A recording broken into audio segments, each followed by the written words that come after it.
রাজধানীতে সীমিত পরিসরে সেবা দিচ্ছে থানাগুলো। পুলিশ সদস্যরা যোগ দিলেও পুরোদমে কার্যক্রম চালু করা যায়নি। পুলিশ হেডকোয়ার্টার জানিয়েছে লুট হওয়া 534টি অস্ত্র এবং প্রায় 1200 রাউন্ড গুলি উদ্ধার করা হয়েছে।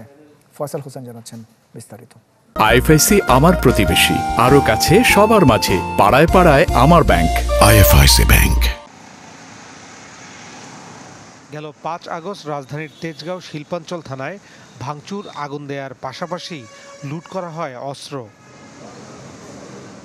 পুলিশ সদর দপ্তরের নির্দেশে থানাগুলি চালু হলেও পুরোদমে শুরু হয়নি কার্যক্রম। জিডি, পুলিশ ক্লিয়ারেন্স সহ একটি থানায় অন্তত 10 ধরনের সেবা দেয়া হয়। এখন মিলছে 2 থেকে 3 ধরনের সেবা। রিকুইজিশন করে গাড়ি আনা গেলেও অস্ত্র না থাকায় অভিযান পরিচালনা করতে পারছেন না পুলিশ সদস্যরা।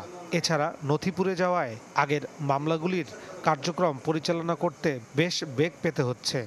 যেহেতু সার্ভার নাই বা অনলাইনে অনেক কিছু করা যাচ্ছে না, ম্যানুয়ালি আমরা সেবা দেওয়ার চেষ্টা করতেছি এবং সেনাবাহিনী এবং আমাদের পুলিশ দুটো মিলে একসঙ্গে পেট্রোলিংও শুরু করছি। আমরা অলরেডি আমাদের থানা এলাকায় একটা পেট্রোল টিম কাজ করতেছে। রাজধানীর থানাগুলিতে প্রতিদিনই সেবা নিতে আসছেন সাধারণ মানুষ। সীমিত পরিসরে এই সেবা নিশ্চিত করার চেষ্টা করছেন দায়িত্বরতরা। এত বড় একটা ধকল, এটা কাটায় উঠতে একটু সময় লাগবে, তো মোটামুটি সেবা ভালো সেবা পাইছি। 19 তারিখ শুক্রবার ছিল, তো ওই দিনকে আমার ছেলে আন্দোলনে মারা গেছে। আমি এখন মামলা করতে আসছি, 1 ঘন্টা ধরে দাঁড়ায় রয়েছি, কোনো পাত্তা পাইতেছে না, কেউ পাত্তা দিতেছে না। বলে যে কাগজ নাই, বলে যে সিল নাই, বলে যে স্যার আসে নাই, মানে এই ধরনের আরম্ভ হয়ে গেছে আর কি। পুলিশ বলছে দল দাস নয়, সেবামূলক বাহিনী হিসাবে কাজ করতে চান তারা।